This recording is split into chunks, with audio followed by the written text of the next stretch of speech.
창세기 30장 25절에서 43절까지 우리 한 목소리로 함께 봉독합니다. 라헬이 요셉을 낳을 때에 야곱이 라반에게 이르되 나를 보내어 내 고향 나의 땅으로 가게 하시되 내가 외삼촌에게서 일하고 얻은 처자를 내게 주시어 나로 가게 하소서. 내가 외삼촌에게 한 일은 외삼촌이 아시나이다. 라반이 그에게 이르되 여호와께서 너로 말미암아 내게 복 주신 줄을 내가 깨달았노니 내가 나를 사랑스럽게 여기거든 그대로 있으라. 또 이르되 내 품삯을 정하라. 내가 그것을 주리라. 야곱이 그에게 이르되 내가 어떻게 외삼촌을 섬겼는지 어떻게 외삼촌의 가축을 쳤는지 외삼촌이 아시나이다. 내가 오기 전에는 외삼촌의 소유가 적더니 번성하여 때를 이루었으니 내 발이 이르는 곳마다 여호와께서 외삼촌에게 복을 주셨나이다. 그러나 나는 언제나 내 집을 세우리이까. 라반이 이르되 내가 무엇으로 내게 주리야. 야곱이 이르되 외삼촌께서 내게 아무것도 주시지 않아도 나를 위하여 이 일을 행하시면 내가 다시 외삼촌의 양떼를 먹이고 지키리이다. 오늘 내가 외삼촌의 양떼를 양떼에 두루다니며 그 양 중에서 아롱진 것과 점 있는 것과 검은 것을 가려내며 또 염소 중에 점 있는 것과 아롱진 것을 가려내리니 이 같은 것이 내 품삯이 되리이다.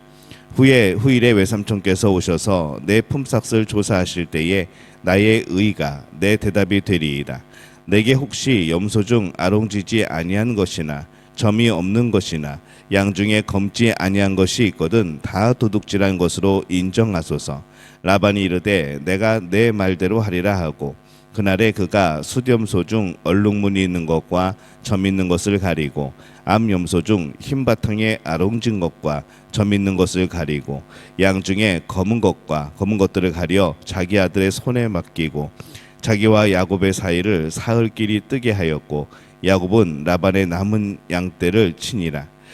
야곱이 버드나무와 살구나무와 신풍나무의 푸른 가지를 가져다가 그것들의 껍질을 벗겨 흰 무늬를 내고 그 껍질 벗긴 가지를 양떼가 와서 먹는 개천의 물 구유에 세워 양떼를 향하게 하매 그 떼가 물을 먹으러 올 때에 새끼를 베니 가지 앞에서 새끼를 뱀으로 얼룩얼룩한 것과 점이 있고 아롱진 것을 낳은지라. 야곱이 새끼 양을 구분하고 그 얼룩 무늬와 검은빛 있는 것을 라반의 양과 서로 마주보게 하여 자기 양을 따로 두어 라반의 양과 섞이지 않게 하며 튼튼한 양이 새끼를 뵐 때에는 야곱이 개천에다가 양떼의 눈앞에 그 가지를 두어 양이 그 가지 곁에서 새끼를 베게 하고 약한 양이면 그 가지를 두지 아니하니 그렇게 함으로 약한 것은 라반의 것이 되고 튼튼한 것은 야곱의 것이 된지라. 이에 그 사람이 매우 번창하여 양떼와 노비와 낙타와 나귀가 많았더라. 아멘. 할렐루야. 하나님의 은혜가 오늘 새벽에 하루의 첫 시간을 주 앞에 드리는 우리 믿음의 가족들에게 함께 하시기를 예수님의 이름으로 축원합니다.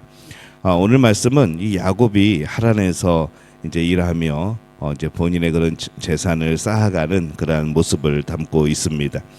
먼저 이 야곱의 이제 이 모습을 보면은 이제 전반기 14년에 우리가 내용을 살펴보면요.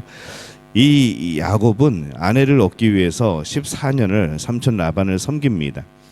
본래 라헬만 원하였지만은 이 삼촌 라반의 이제 욕심과 또 속임수로 인하여서 14년을 섬겨야 했던 것이죠. 이 14년을 마치는 이제 시점이 되어지는 겁니다. 그래서 25절에 보면은 라헬이 요셉을 낳을 때에 야곱이 라반에게 이르되 나를 보내어 내 고향 나의 땅으로 가게 하시되 이렇게 말을 합니다. 이 라반은 야곱과의 계약 기간 14년이 끝나가는 것을 이제 알고 있는 거죠. 그래서 이 라반도 여러 가지를 생각을 합니다. 27절에 보면은 라반이 그에게 이르되 여호와께서 너로 말미암아 내게 복 주신 줄을 내가 깨달았노니 내가 나를 사랑스럽게 여기거든 그대로 있으라 이렇게 말을 합니다. 라반은 야곱이 있는 동안에는 재산이 많이 증식이 됩니다. 왜 그런가 생각해 보게 되겠죠. 근데 이 오랜 시간 그가 생각하며 발견하게 된 것은 뭔가 하면은 야곱 때문에 하나님께서 그에게 복을 주셨다라는 그런 결론입니다. 그래서 이 라반은 더 많은 부를 위하여서 이제 야곱과 함께 있었으면 하는 것이죠. 그래서 이제 야곱을 떠나가지 않고 좀 같이 있었으면 하면서 그를 잡습니다. 이제 품삯에 대해서 협상이 들어갑니다. 야곱이 말합니다. 29절에 보면은 야곱이 그에게 이르되 내가 어떻게 외삼촌을 섬겼는지 어떻게 외삼촌의 가축을 쳤는지 외삼촌이 아시나이다. 이 야곱은 정말 당당하게 말할 수 있었죠. 왜 그런가 하면은 정말 지난 14년간 정말 열심히 일하였고 결국 이 외삼촌은 이제 그래서 부자가 될 수 있는 겁니다. 야곱은 라헬을 위해서 결혼할 때에 여자 집에 주어야 될 이 돈보다 거의 2배 더 일을 하게 된 것이죠. 그런데 그가 사랑하지도 않던 레아를 위해서 또 억울하게 7년을 그가 더 일해야 됐습니다. 그렇다면은 삼촌이 굉장히 밉고 억울하고 또 그냥 이런저런 핑계 대면서 게으르게 일할 수 있는데, 근데 이 야곱은 속아서 일을 하게 되었지만은 모든 일을 삼촌 라반을 위해서 일하는 것이 아니라 하나님을 위해서 일하는 것임을 믿었던 것으로 그렇게 이제 생각이 되는 것이죠. 그래서 정말 14년을 그가 성실하게 정말 정직하게 그가 일하였습니다. 오늘 우리가 일할 때에 이런 마음이 이런 자세가 필요합니다. 때로는 세상이 우리를 속일 겁니다.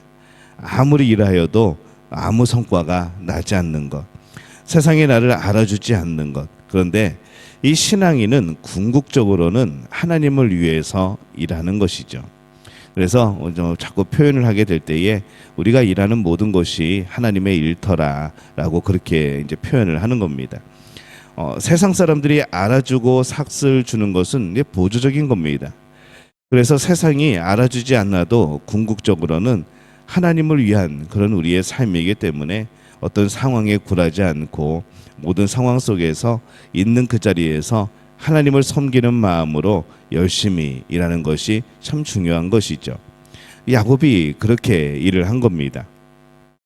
30절에 보면은 내가 오기 전에는 외삼촌의 소유가 적더니 번성하여 때를 이루었으니 내 발이 이르는 곳마다 여호와께서 외삼촌에게 복을 주셨나이다. 그러나 나는 언제나 내 집을 세우리이까. 열심히 일한 것이 삼촌을 부요하게 하였지만은 결과적으로는 이후에 야곱이 부자가 되는 또 그런 과정이기도 합니다. 당장은 불공평하지만 이 공평하신 하나님께서 이후에 채워주시는 것이죠. 그렇기 때문에 지금 당장 뭐가 불공평하다고 우리가 느껴질지라도 하나님을 바라보고 또 정직하고 성실하게 일하는 것이 참 중요합니다.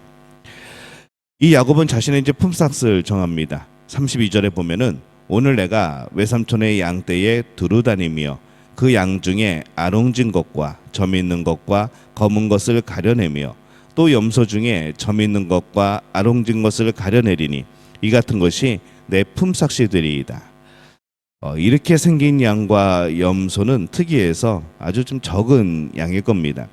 당시에 이 양치는 품삯으로 보통 이제 그 양의 20%를 받기도 했는데 이 야곱이 말하는 품삯은 이제 그에 비하면은 사실 보기에 되게 적은 그런 이제 분량이 되는 거죠. 근데 야곱이 자신의 품삯을 그렇게 정한 이유는 나중에 밝혀집니다. 10절에 보면 1장 10절에 보면은 그 양떼가 새끼 뵐 때에 내가 꿈에 눈을 들어 보니 양떼를 탄 수량은 다 얼룩무늬 있는 것과 점 있는 것과 아롱진 것이었더라. 이렇게 나중에 그가 고백을 하죠. 이 창세기 31장 10절의 말씀입니다. 이 야곱은 꿈을 통해서 어떤 계시를 받아서 자신의 품삯을 정합니다. 이 하나님께서 그가 라반에게 속임을 당한 것을 갚아주시기 위해서 야곱을 인도하신 그런 대목이 되는 거죠. 39절에 보면은요, 이 가지 앞에서 새끼를 뱀으로 얼룩얼룩한 것과 점이 있고 아롱진 것을 낳은지라 이렇게 되어 있습니다. 이 야곱은 건강한 양이 임신할 때에 껍질을 벗겨 흰 무늬를 낸 가지를 양과 염소가 보게 합니다. 네, 생각해 보면요, 사실 정말 그런다고 해서 이게 마음의 표현이지 이게 실제로 정말 그 일로 인해서 그렇게 하면은 그렇게 얼룩무늬에 이제 그런 것을 낳게 되어지는가? 이제 그거는 사실 과학적으로 없습니다. 그런 건 없습니다. 오직 공평하게 하시는 하나님께서 야곱을 위해서 야곱이 품삯으로 정한 무늬의 양과 또 염소가 많이 태어나게 하시는 하나님의 역사인 거고 하나님의 특별한 복인 것이죠. 이 결국 야곱은 부요하게 되어집니다. 이 부요는 하나님이 주신 부요가 되어집니다. 43절에 보면은 이에 그 사람이 매우 번창하여 양떼와 노비와 낙타와 나귀가 많았더라 이렇게 말씀을 합니다. 야곱이 6년 동안 이룬 그 부는 그가 20년 동안에 이루어도 이루지 못할 만큼의 아주 많은 그런 부요였던 것이죠. 전반기에 잃어버린 14년, 후반기의 6년, 이것이 정말 아깝지 않을 정도로 하나님은 야곱에게 부어주신 겁니다. 억울하게 잃어버리는 세월이 있으면 또한 채워지는 세월도 있을 겁니다. 왜냐하면 공평하신 하나님이 우리를 평가하고 인도하고 계시기 때문입니다. 결국 이 땅에서는 결국 잃어버린 세월로 끝날 수 있어도 결국에는 하나님께서 모든 것을 공평하게 하시기 때문에 결국 우리는 채워지는 것이고 또 공평한 것이고 또 하나님 안에서 영광을 돌리게 되는 것이죠. 우리의 할 일은 상황이 어떠하든 상관없이 정직하고 신실하게 살아가는 겁니다. 당장은 열매가 없어도 모든 신실함에는 열매가 있습니다. 열매가 있는 것으로 여기고 끝까지 또 신실하게 살아야 되는 것이죠. 야곱이 하란에서 보낸 20년, 이 경제적인 관점으로 오늘 그 말씀을 본 겁니다. 전반기 14년 동안에는 재산을 전혀 모으지 못했습니다. 어쩌면 속아서 보낸 기간이죠. 근데 중요한 것은 그가 속아서 보낸 이 14년을 절망하거나 억울하게 생각해서 대충 시간만 때우는 그런 방식으로 그가 살지 않았다는 겁니다. 전반기 14년을 정말 힘을 다해서 성실하게 살아갔습니다. 진짜 품삯은 사람이 주는 게 아니고 하나님이 주시는 겁니다. 우리가 하나님의 자녀라고 여긴다면, 정말 그것을 믿는다면 우리는 어느 곳에서든지 우리의 품삯은 하나님이 주시는 거죠. 그렇기 때문에 이 세상과 사람들 때문에 절망하지 않는 우리들이 되어지기를 바랍니다. 하나님께서 평가하시니 상황에 개의치 말고 최선을 다하면서 사는 것이죠. 결국 야곱이 이 후반기 6년에 의해서 전반기 14년의 품삯까지 보상받는 모습을 오늘 우리는 봅니다. 결국에는 하나님께서 공평하게 하실 겁니다. 그렇기 때문에 세상의 평가에 일희일비하지 말고 우리가 하나님 앞에서 더욱더 정직하게 사는 인생이 되어야 될 줄로 믿습니다. 결국 하나님께서 공평하게 하실 때에는 우리는 더 잃는 것이 아니라 더 많이 받을 수 있는 그런 사람이 되어야 합니다. 우리 믿음의 가족들이 이 공평하신 하나님 앞에서 우리의 모든 것을 더 얻게 되어지는 그런 복된 분들이 되어지시기를 예수님의 이름으로 축원합니다.